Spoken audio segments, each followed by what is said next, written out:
Bismillahirrahmanirrahim. Assalamualaikum warahmatullahi wabarakatuh. Perkenalkan, saya atas nama Juliet Triwanti, Program Studi Manajemen Pendidikan Islam Kelompok 2 Semester 4. Di sini saya akan menjelaskan materi mengenai manajemen keuangan lembaga pendidikan.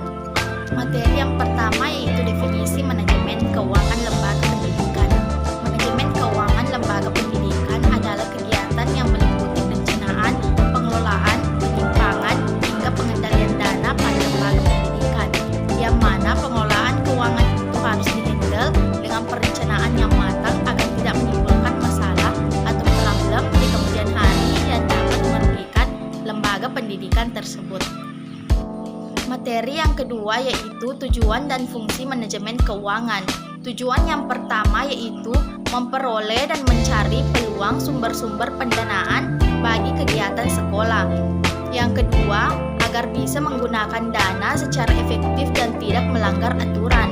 Yang ketiga, membuat laporan jaringan yang transparan dan akuntabel. Kemudian, fungsi manajemen keuangan yaitu yang pertama, menyusun anggaran. Maksudnya di sini yaitu menyiapkan anggaran keuangan sekolah untuk jangka waktu tertentu. Kemudian yang kedua, mengelola pendataan dan pengeluaran. Maksudnya yaitu menyiapkan dan mengelola sumber daya keuangan yang tersedia sesuai dengan anggaran yang telah disusun. Dan yang terakhir yaitu menyusun laporan keuangan. Maksudnya yaitu menyiapkan laporan keuangan sekolah yang terperinci dan tepat waktu untuk menginformasikan kondisi keuangan sekolah kepada pihak yang berkepentingan.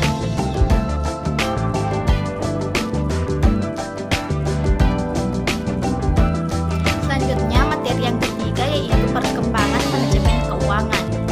Pada abad 19, sekitar tahun 1900, istilah manajemen keuangan mulai muncul di Amerika Serikat yang nama industrinya telah berkembang pesat dan mengakibatkan persoalan baru, yaitu bagaimana dan dari mana memperoleh kebutuhan dan untuk membiayai operasi perusahaan, sehingga muncullah manajemen keuangan.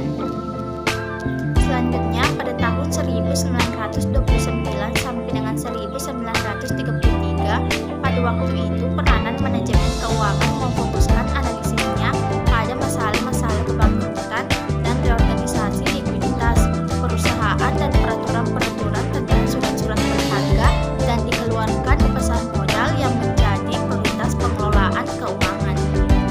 Kemudian pada tahun 1940 sampai 1950-an, manajemen keuangan dipelajari oleh masyarakat luas. Manajemen keuangan tidak hanya mengatur masalah bagaimana memperoleh dana dan struktur modalnya, namun telah mempelajari bagaimana penggunaan dana secara efektif dan efisien. Kemudian pada tahun 1960 sampai dengan 1970, ilmu manajemen keuangan mengalami suatu pembaharuan pada sisi hutang dan modal sendiri yang berasal dari sisi kanan laporan neraca, memfokuskan pada penetapan kebijakan dan mengambil keputusan yang berpengaruh terhadap nilai perusahaan.